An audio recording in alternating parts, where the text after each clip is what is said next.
उनकी याद।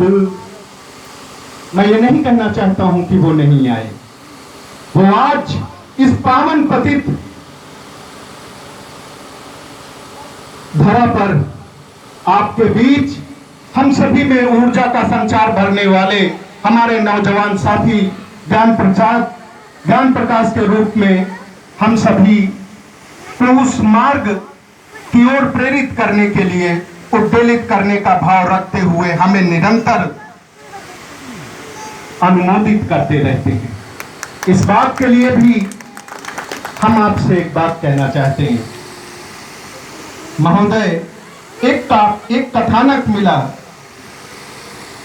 कि चल पड़े जिधर दो डग कोटि उस पथ में धाये थे। चल पड़े जिधर दो डग कोटि उस पथ में धाये थे।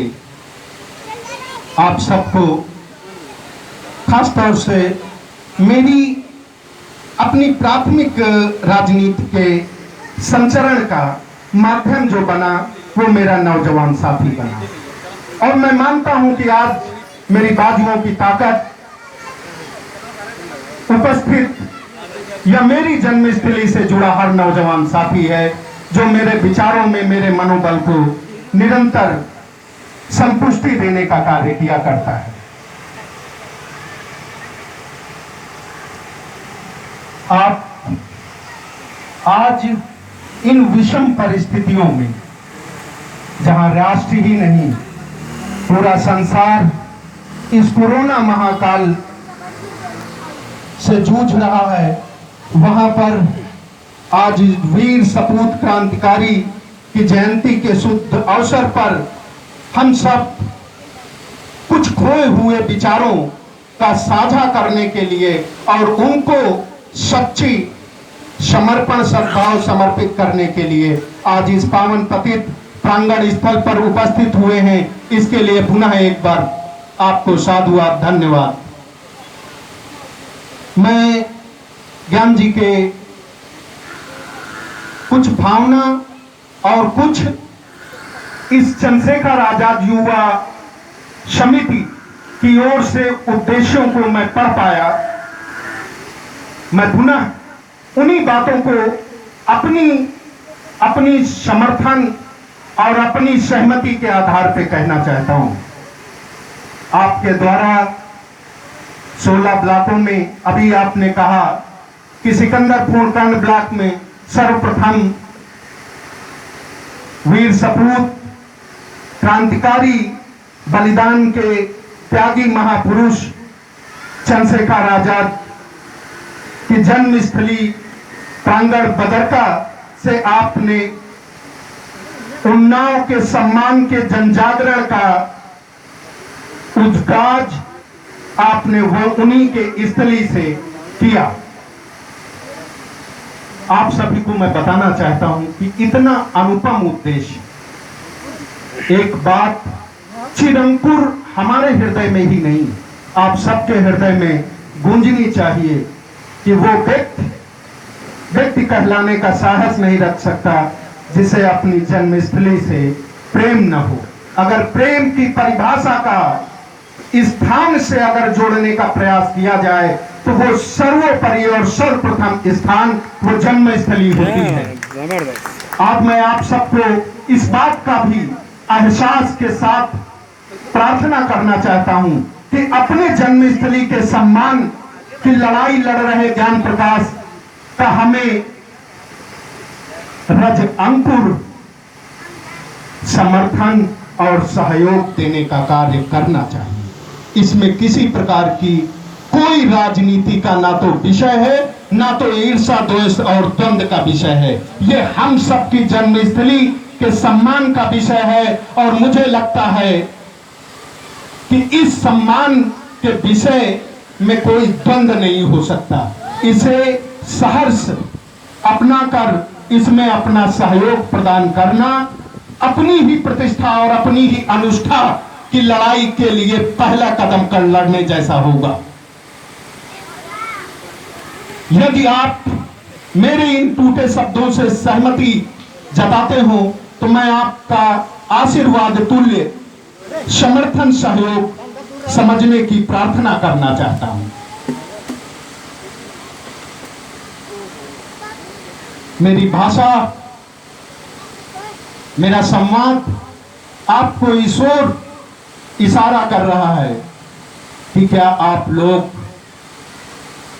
ज्ञान प्रकाश जी के या इस चंद्रशेखर आजाद युवा सेवा समिति के संगठन के द्वारा जो उद्देश्य कि उन्नाव के सम्मान की लड़ाई हमारा आधारभूत उद्देश्य है, जिसकी लड़ाई हम इसके पूर्ण न होने तक निरंतर जारी रखेंगे। इस बात पे हम सभी आपका समर्थन सहयोग की अनुमति जानने की इच्छा रखते हैं।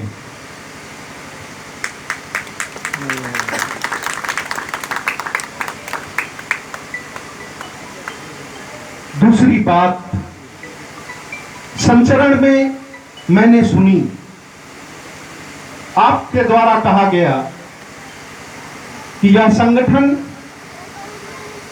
उन्नाव के सम्मान की लड़ाई लड़ने का हुंकार भरती रही है और यह तब तक जारी रखेगी, या यह संगठन इस लड़ाई को तब तक जारी रखेगा जब तक यह अनुष्ठान अपना मूर्त रूप नहीं ले लेता या इस उद्देश्य की पूर्ति नहीं हो जाती। बहुत ही सुंदरता से एक जुड़ी हुई बात का उल्लेख किया। मेरा आप सभी उपस्थित व्यक्तियों से अनुरोध है कि इस विषय को राजनीति से जोड़ने की जरूरत नहीं है, कि वो प्रत्याशी जो इस जनपद का नेतृत्व करने के लिए हम सभी से अपना जनमत मांगता है, वह प्रत्याशी हमारे ही जनपद का लाल होना चाहिए। इस विषय पे मुझे लगता है कि यह विषय उस सम्मान पूर्ति की लड़ाई का प्रतिपूरक है। इसको समझना और इसको मान लेना बहुत आवश्यक है। और उपस्थित एक एक नौजवान साथियों से मैं अनुरोध करना चाहता हूं कि इस विषय वस्तु को आप क्रमशः कोरोना की भांति याद रखिएगा, क्रमशः आप कोरोना की भांति जनपद के प्रत्येक कर्ण में आप कर्ण वेदन के समान इस बात को समझाने का प्रयास करें, अपनी बात को रखने का प्रयास करें कि जब तक आप इस कार्य को नहीं महसूस करेंगे, नहीं समझेंगे कि हमारा विकास, हमारा उत्थान, हमारी बात, हमारी ही मातृभूमि के पैदा किसी लाल के द्वारा ही हो सकता है। इसलिए मैं पुनः आप सभी से आग्रह करना चाहूंगा कि इस विषय पर आप सभी को राजनीतिक रूप से नहीं, अपितु अपने उत्थान के बारे में, अपनी जन्मभूमि के बारे में और अपनी मातृभूमि के ललाट को चमकता हुआ देखने के बारे में बिंदुवार करते हुए इसे कर्णवेदन के भांति एक दूसरे तक समझाने और पहुंचाने का कार्य हम सभी नौजवान साथियों को करना चाहिए। मैं आप सभी को आपकी अनुमति चाहते हुए कुछ विषयों की ओर और जोड़ने का प्रयास करता हूं। मंचासीन आप सभी लोगों से अनुमति लेते हुए मैं कुछ बातों को और रखना चाहता हूं। अभी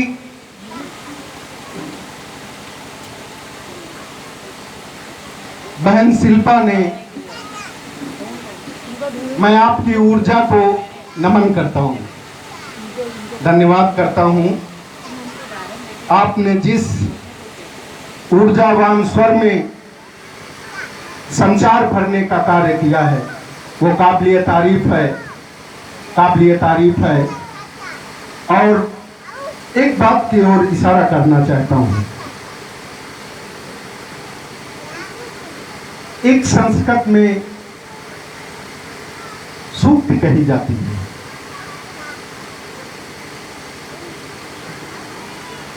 यह जन्मभूमि आर्यावर्त। वैसे तो तुम मुझे जानकारी में भारत के 6-7 नाम आए, उनमें से सबसे प्राचीन नाम जो रहा वो आर्यावर्त। आर्यावर्त में नारी के पूजा का विषय वर्णित किया गया है। किस धरा पे नारी की पूजा की जाती है। मैं बहन शिल्पा या उपस्थित इस प्रांगण में सभी नारी को प्रणाम करते हुए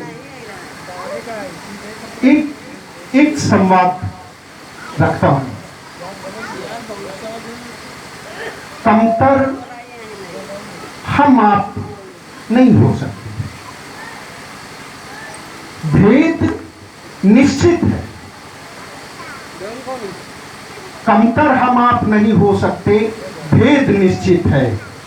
यानी हम में, पुरुष और नारी में भेद तो निश्चित है, लेकिन कमतर नहीं। ये कहना पूर्णतः अनुचित होगा और हमारा धर्मशास्त्र, हमारा भारतीय इतिहास और हमारे तमाम साहित्य इस बात को चीख चीख के कहते हैं कि हर संगठन, हर क्रांति बिना नारी के सहयोग के आज तक पूर्ण रूप नहीं ले सका है। इस बात को मैं अपने अनुभव के आधार पर पूर्णतः प्रमाणित और आत्मविश्वास के साथ आप सभी के बीच में रखता हूं। और खास तौर से महिला सशक्तिकरण के रूप में नहीं, अरे मैं आपको ध्यान दिलाना चाहता हूं, सशक्तिकरण विषय मैं इससे सहमत नहीं हूं। अभी आपने एक स्लोगन दिया, बहुत छू गया कि social distancing is a totally wrong word about COVID-19. I agree with you. I am totally agree with you. मैं समर्थन करता हूँ। ये डिस्टेंस फिजिकल होना चाहिए। अनुरोध करूंगा फिजिकल डिस्टेंस रखिएगा, मानसिक डिस्टेंस मत रखिएगा। ये बहुत जरूरी है।